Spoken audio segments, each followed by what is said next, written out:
Last video में हम लोगों ने टोटल, एवरेज और मार्जिनल प्रोडक्शन के कॉन्सेप्ट्स को डिस्कस किया था। हम लोगों ने देखा था total, average and marginal production, तीन बेसिक कॉन्सेप्ट्स थे प्रोडक्शन के, उनके डेफिनेशंस हम लोगों ने डिस्कस किए हैं और साथ ही साथ हम लोगों ने उनके अनदर नेम और उनके सिंबॉलिक फॉर्म को देखा हुआ है, उनके फॉर्मूलाज बेसिकली। तो उन फॉर्मूलाज को आज हम लोग एक बार और उस फॉर्मूला की मदद से वैल्यूज निकाल के लेंगे और आज इस वीडियो में हम लोग उन्हीं कॉन्सेप्ट्स को थोड़ा सा आगे और बढ़ाते हैं एक स्टेप। आज जो हम लोग बात करने जा रहे हैं, आज के वीडियो में we are discussing about the relation between the total, average and marginal production. ये जो तीन कॉन्सेप्ट्स हैं ये आपस में एक दूसरे से कैसे रिलेटेड हैं, हम लोग वो डिस्कस करेंगे।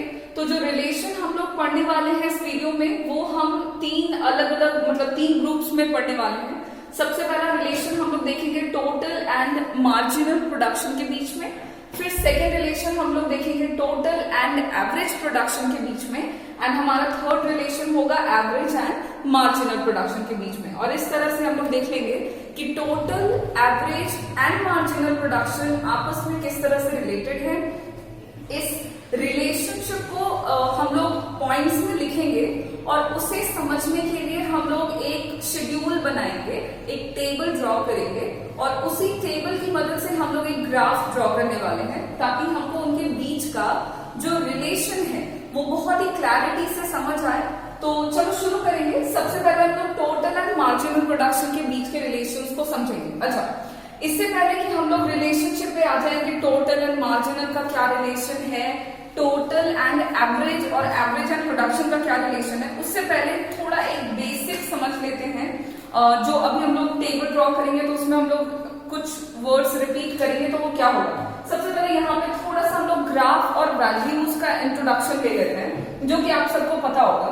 देखो, यहाँ पे मैं एक वैल्यू लिख रही हूँ, ठीक है। आप लोगों ने उसे समझना है कि वो वैल्यू किस तरह से इंक्रीज करा। देखोगे, सबसे पहला जो एक वैल्यू हम लोगों ने लिया है, सपोज करो कि टोटल प्रोडक्शन का वैल्यू है, ठीक है, और ये जो है ये आपका इंक्रीज हो रहा है। पहले ये बढ़ा 10 से, फिर ये बढ़ गया 20 से, उसके बाद ये बढ़ गया 50, देन ये बढ़ा है आपका 90 एंड देन आफ्टर 140, ठीक है।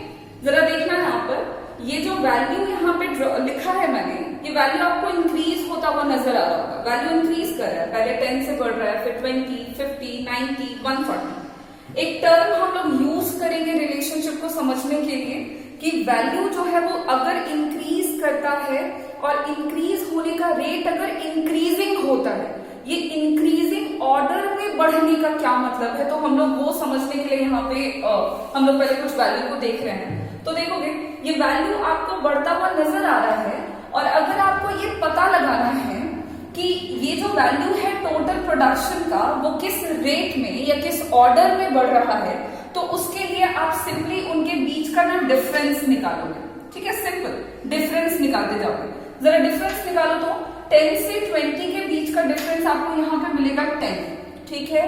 20 से 50 के बीच का डिफरेंस आपको यहाँ पे मिल जाएगा 30, 50 से 90 के बीच का डिफरेंस आपको दिख रहा है 40, 90 से 140 के बीच का डिफरेंस आपको दिख रहा है 50, ठीक है।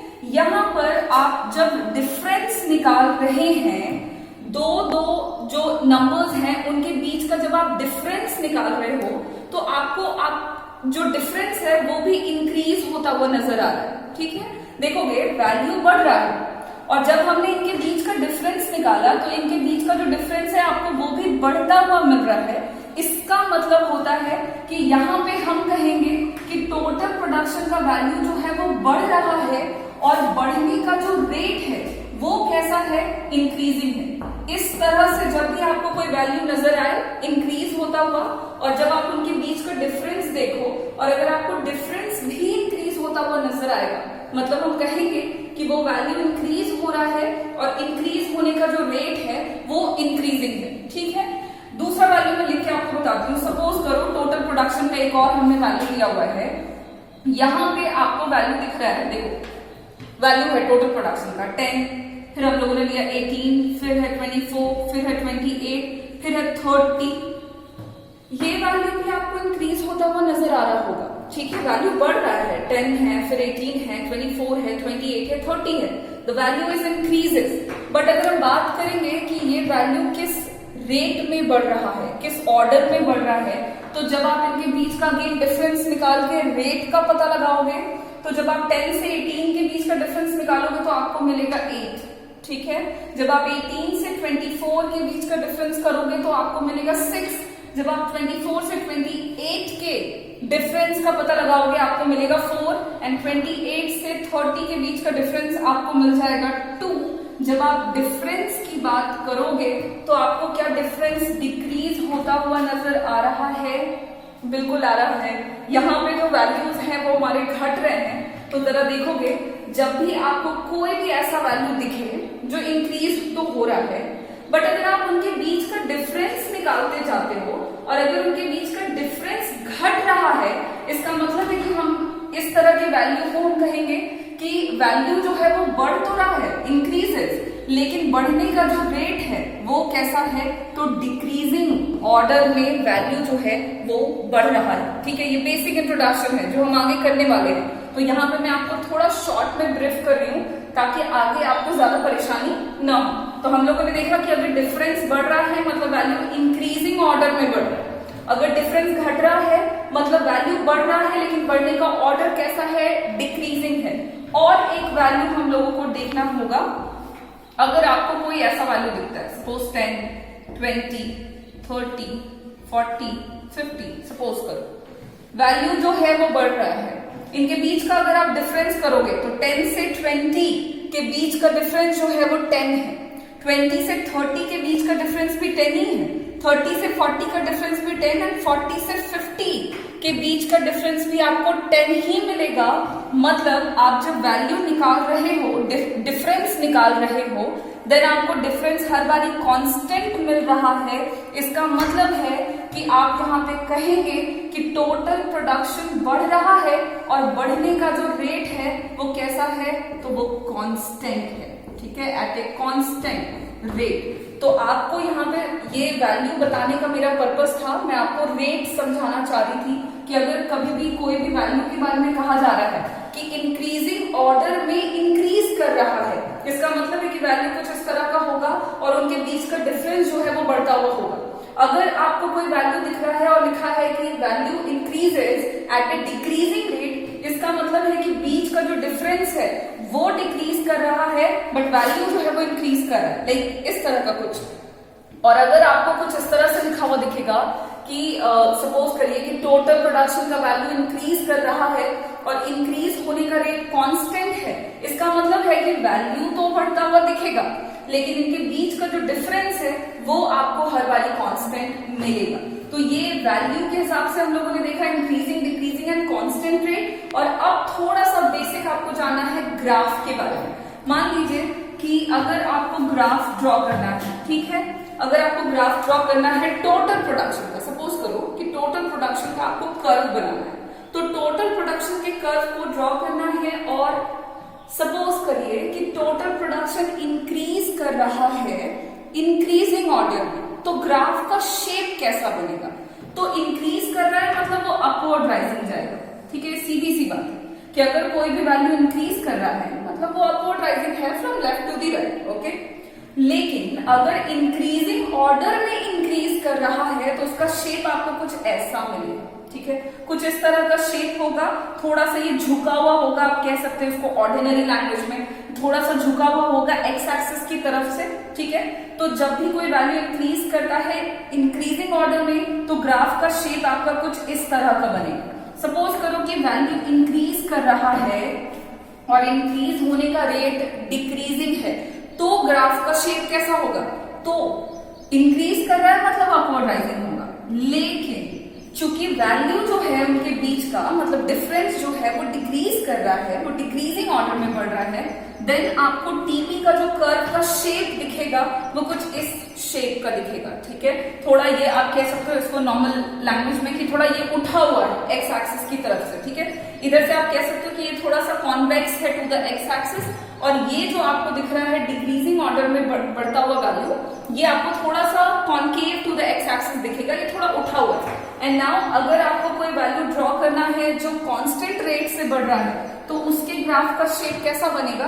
तो वैल्यू बढ़ेगा मतलब वो अपवर्ड राइजिंग होगा, लेकिन क्योंकि वो कांस्टेंट रेट से बढ़ रहा है तो वैल्यू जो है वो ग्राफ का जो शेप होगा वो अपवर्ड राइजिंग होगा, स्ट्रेट लाइन, कोई शेप नहीं बनेगा। ठीक है, तो ये 3 तरह के ग्राफ का शेप होगा अकॉर्डिंग टू जो ऑर्डर है इंक्रीज होने का वो, एंड इस तरह से आपको वैल्यू देखने को मिलेगा। एंड रेट का पता आप कैसे लगा सकते हो? तो डिफरेंस से लगा सकते हो। ये हमारे बेसिक हो गए, बेस हो गया हमारा। एंड अब हम इसी ग्राफ एंड इसी तरह की कुछ वैल्यू की मदद से total, average and marginal production के रिलेशनशिप को समझेंगे। सबसे पहले हम लोग बात करेंगे टोटल एंड मार्जिनल प्रोडक्शन से, और उसके रिलेशन को समझने के लिए हम लोगों को ड्रॉ करना होगा एक टेबल। हम लोग सबसे पहले शुरू करेंगे relationship between total production and marginal production से। तो टोटल एंड मार्जिनल प्रोडक्शन के बीच का रिलेशनशिप जो है वो आपको 4 पॉइंट्स में हम लोग डिस्कस करेंगे। सबसे पहला जो रिलेशनशिप है वो ये है कि जब टोटल प्रोडक्शन जो है वो इंक्रीज करता है, और अगर इंक्रीज होने का जो रेट है वो इंक्रीजिंग होता है, टोटल प्रोडक्शन इंक्रीज करेगा, और इंक्रीज होने का रेट भी अगर इंक्रीजिंग होता है तो जो आपका मार्जिनल प्रोडक्शन है वो भी क्या हो जाता है? इंक्रीज करता है। ये है first relationship between total and marginal. इसी रिलेशन को अभी हम लोग टेबल और डायग्राम से समझेंगे। एक बार रिपीट करते हैं कि टोटल प्रोडक्शन जब इंक्रीज करेगा इंक्रीजिंग ऑर्डर में, तो जो मार्जिनल प्रोडक्शन है वो भी आपका क्या होगा? इंक्रीज होगा। चलो इस रिलेशनशिप को हम लोग पहले टेबल से देखेंगे, एक एक रिलेशनशिप पढ़ते चलेंगे एंड उसको हम लोग टेबल और ग्राफ से समझते हुए चलेंगे। ठीक है, देखो पहला रिलेशनशिप क्या था अभी बोला है, आप पहले एक बार टेबल देखो। यहाँ पे टेबल में हम लोगों ने वेरिएबल फैक्टर लिया हुआ है जो कि आपका क्वांटिटी ऑफ लेबर है, क्यूएल है। ठीक है, टोटल प्रोडक्शन जो है वो हमने एवरेज प्रोडक्शन को क्वांटिटी ऑफ वेरिएबल फैक्टर से मल्टीप्लाई करके निकाला हुआ है, या इसको ऐसे देखो, इसको ऐसे देखो, AP इंटू क्यूएल। ठीक है, ये वाला फॉर्मूला जो हम लोगों ने लास्ट वीडियो में डिस्कस किया है। एवरेज प्रोडक्शन को हम लोगों ने निकाला है, टोटल प्रोडक्शन को डिवाइड किया है quantity of variable factor that is labour से, और मार्जिनल प्रोडक्शन जो हमने निकाला है उसके लिए हमने फॉर्मूला यूज किया है MP ऑफ N निकालने के लिए TP ऑफ N में घटा दिया है TP ऑफ N माइनस 1 को। ये कैसे किया है अभी हम लोग एक करके इसको देख भी लेंगे, डोंट वरी। सो हम लोग यहाँ पर क्वांटिटी ऑफ वेरिएबल फैक्टर ले रहे हैं जो कि नॉन लेबर हम लोग ने काम पे लिया हुआ है। ठीक है, देखोगे जब आपका वेरिएबल फैक्टर 0 है, टोटल प्रोडक्शन कुछ भी नहीं है, बिकॉज कोई लेबर नहीं है तो प्रोडक्शन नहीं हो रहा है, देन एवरेज भी नहीं है, मार्जिनल भी नहीं है। उसके बाद आपका वेरिएबल फैक्टर 1 है, देन टोटल प्रोडक्शन 2 हुआ है आपका, मतलब एक labour 2 unit of output produce कर रहा है। फिर हमने एक एक करके क्वांटिटी ऑफ वेरिएबल फैक्टर को बढ़ाया है, एंड आपको आपका टोटल प्रोडक्शन जो है वो भी इंक्रीज होता हुआ दिख रहा होगा। ठीक है, एवरेज प्रोडक्शन को सिंपली हमने टोटल प्रोडक्शन को क्यूएल से डिवाइड किया है, तो 2 divided by 1 is equals to 2 इस तरह से निकाला है। 6 divided by 2 is equals to 3। जब आप ऐसा करोगे आपको वैल्यू मिल जाएंगे। एंड देन मार्जिनल प्रोडक्शन जो हम लोगों ने निकाला हुआ है यहाँ पे, उसके लिए हमने ये फॉर्मूला यूज किया है जहां पर हमने निकाला है। यहाँ पे एक बार फॉर्मूला देख लो कि कैसे वैल्यू निकालते हैं। तो मार्जिनल प्रोडक्शन निकालने के लिए हम ये फॉर्मूला का इस्तेमाल करते हैं। ठीक है, यहाँ पे n बराबर आप लेंगे quantity of variable factor. Suppose करिए कि 1 है, हम पहले लेबर का मार्जिनल प्रोडक्शन निकालना चाह रहे हैं, तो इसके लिए आप करोगे ये कि मार्जिनल प्रोडक्शन ऑफ 1 लिखोगे, n is equals to 1, and then total production 1 minus total production of 1 minus 1। अब इसको एज इट इज उतारिए, total production of 1 minus total production of 1 minus 1 is equals to 0। And then क्या करना है आपको? Total production लेना है पहले लेबर का, पहले यूनिट का। आप देखो टोटल प्रोडक्शन में देखना होगा आपको वैल्यू कि पहले लेबर का टोटल प्रोडक्शन कितना है, तो वैल्यू है 2। आप यहाँ पे लिखिए 2 माइनस टोटल प्रोडक्शन लीजिए 0, जो यूनिट है या 0 वेरिएबल फैक्टर का टोटल प्रोडक्शन कितना है 0, तो यहाँ पे होगा 2 माइनस 0 इज इक्वल्स टू 2। आपको वैल्यू दिख रहा है 2। इसी तरीके से आप कोई भी रैंडम वैल्यू ले सकते हो। सपोज करो यहाँ पे हम 5th लेबर का मार्जिनल प्रोडक्शन निकालेंगे, तो मैंने जैसा कि बोला आप n बराबर वही वैल्यू लोगे जो आप जिस लेबर का MP निकालना चाह रहे हो। तो marginal production of 5 is equals to total production of 5 minus total production of 5 minus 1। अब इसको तो एज इट इज उतारिए, TP of 5 minus TP of 5 minus 1 is equals to 4। अब क्या करना है आपको, अब आपको वैल्यू देखना होगा टेबल से। Total production of 5th unit का वैल्यू देखिएगा। टोटल प्रोडक्शन में देखेंगे 5वें लेबर का टोटल प्रोडक्शन कितना है, दिस इज 25 एंड आपको total production of 4th labour भी चाहिए, तो चौथे लेबर का टोटल प्रोडक्शन जो है वो है आपका 20। तो यहाँ पे हो जाएगा 25 माइनस 20 इज इक्वल्स टू 5। ये 5 जो है ये मार्जिनल प्रोडक्शन को दिखा रहा है 5वें लेबर का। अब देखो तो 5वें लेबर का मार्जिनल प्रोडक्शन 5 है, ठीक है। तो हम लोगों ने इस फॉर्मूला का इस्तेमाल किया हुआ है मार्जिनल का वैल्यू निकालने के लिए। अब देखते हैं हम लोग रिलेशनशिप, तो जरा देखो रिलेशनशिप क्या है, कैसा है। हम लोगों ने पहला रिलेशन देखा है मार्जिनल और टोटल और मार्जिनल के बीच में। एंड फर्स्ट रिलेशनशिप कहता है कि जब टोटल प्रोडक्शन जो है वो इंक्रीज करेगा इंक्रीजिंग ऑर्डर में, देन आपका मार्जिनल प्रोडक्शन जो है वो इंक्रीज करेगा। देखोगे फर्स्ट हम लोग रिलेशनशिप को देखते हैं, देखना 0 से लेकर के 4th यूनिट तक देखो। 0 से 4 आपने जैसे जैसे वेरिएबल फैक्टर की यूनिट को इंक्रीज किया, 0 से 4 यूनिट तक आपको आपका टोटल प्रोडक्शन भी इंक्रीज होता हुआ नजर आ रहा है। टोटल प्रोडक्शन हमारा बढ़ रहा है। अभी हमने डिस्कस किया है कि अगर हमको रेट का पता लगाना है तो उसके लिए हम वैल्यूज के बीच का डिफरेंस निकालेंगे। तो 0 से 2 के बीच का डिफरेंस है आपका 2 से 6 के बीच का डिफरेंस निकालोगे तो मिलेगा वैल्यू 4।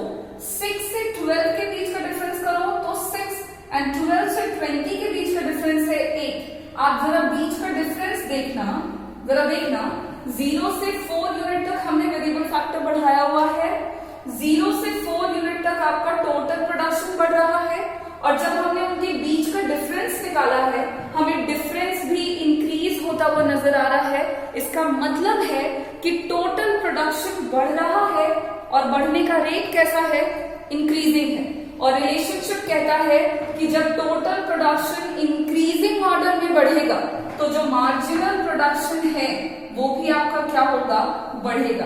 आपको 0 से लेकर 4 यूनिट तक क्या मार्जिनल प्रोडक्शन इंक्रीज होता हुआ नजर आ रहा है, बिल्कुल आ रहा है।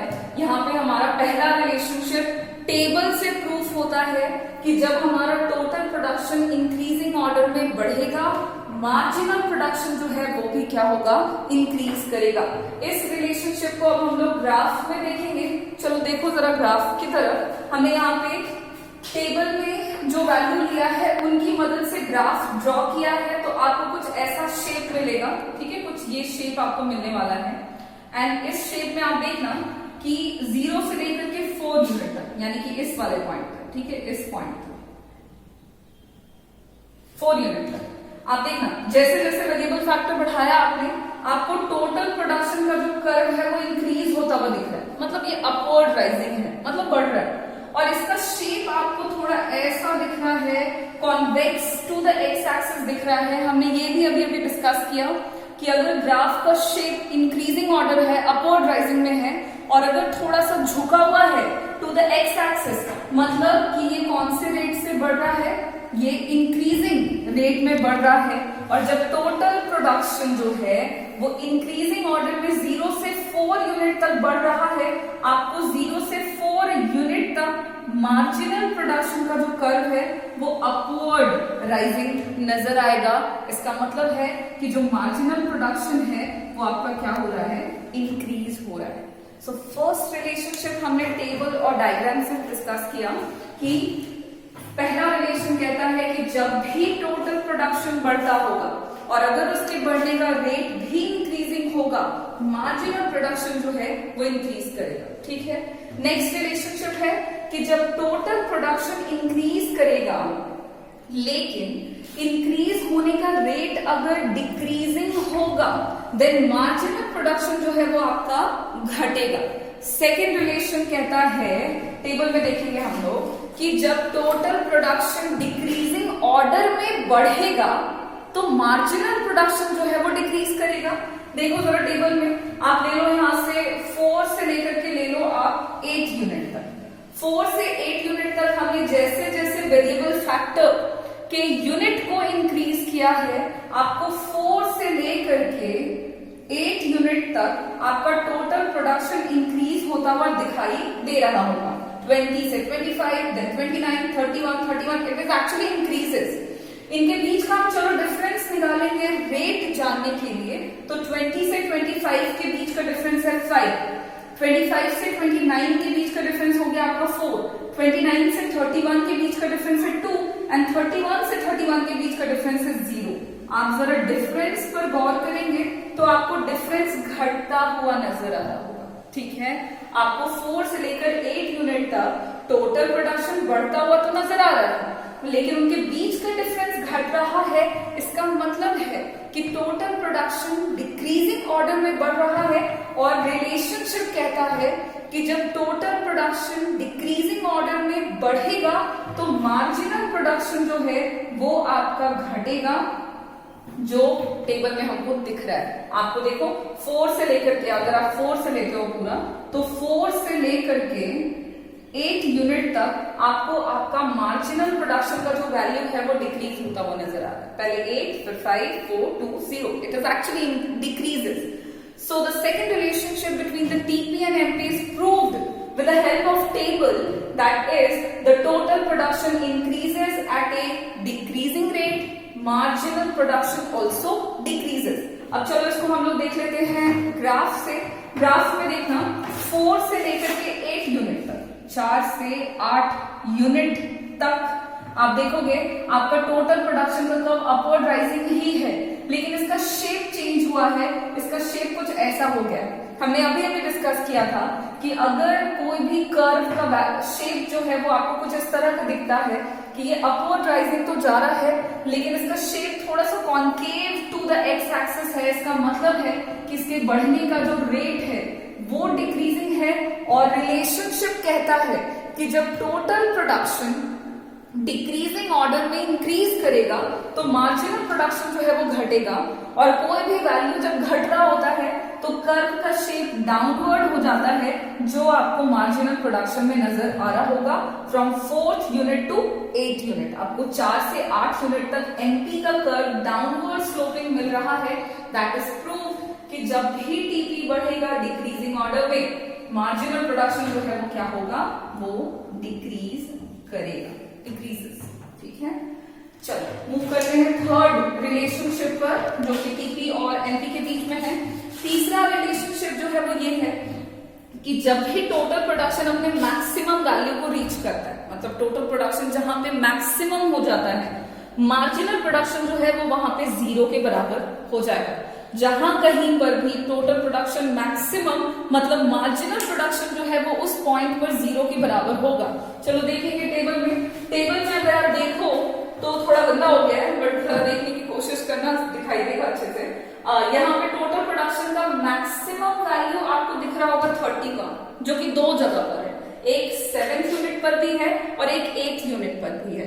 बात करेंगे कि इन दोनों में से मैक्सिमम पॉइंट जो है टोटल प्रोडक्शन का वो कहां पर कंसीडर किया जाएगा, तो मैक्सिमम वैल्यू जो है वो टोटल प्रोडक्शन का कंसीडर होगा 8 यूनिट पर। सवाल है क्यों 8 यूनिट पर ही क्यों, 7 पर भी तो 31 है, लेकिन इसका जवाब ये है कि 8 यूनिट पर ये मैक्सिमम इसीलिए है बिकॉज 8 यूनिट पर अगर आप अपने मार्जिनल प्रोडक्शन को देखोगे तो वो 0 के बराबर हो गया है।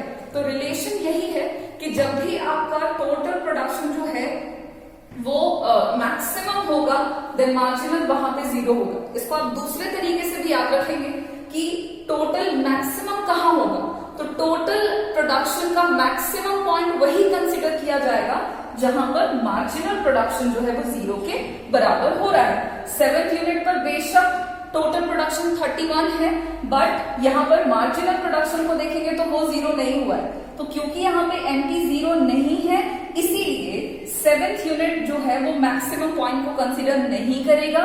8 यूनिट पर मार्जिनल प्रोडक्शन 0 है, तो 8 यूनिट जो है वो टोटल का मैक्सिमम पॉइंट जो है वो कंसीडर कर रहा है। So the third relationship is when the total production reaches its maximum point, the marginal production becomes equals to 0। अब इसको देखो आप ग्राफ में, अब ग्राफ में देखोगे तो आपको टोटल प्रोडक्शन दो जगह पर मैक्सिमम मिल रहा है, एक 7th यूनिट पर भी है, एक 8 पर भी है, बट ये जो 8 पॉइंट है ये मैक्सिमम पॉइंट को दिखा रहा है। अभी अभी मैंने बोला क्यों, क्योंकि यहां पर आप अगर अपने मार्जिनल प्रोडक्शन को देखते हैं तो एमपी का जो कर्व है उसने एक्स एक्सिस को कट किया है, मतलब यहाँ पे मार्जिनल प्रोडक्शन जो है वो 0 के बराबर हो गया, ठीक है। तो एमपी 8 यूनिट पर 0 है, इसलिए टोटल प्रोडक्शन जो है वहां पर मैक्सिमम है।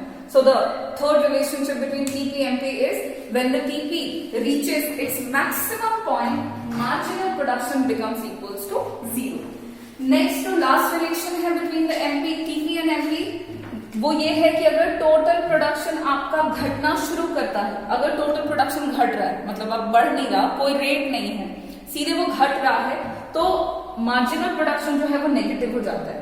अगर टोटल प्रोडक्शन आपका डिक्रीज करता है तो जो मार्जिनल प्रोडक्शन है वो आपका नेगेटिव हो जाएगा।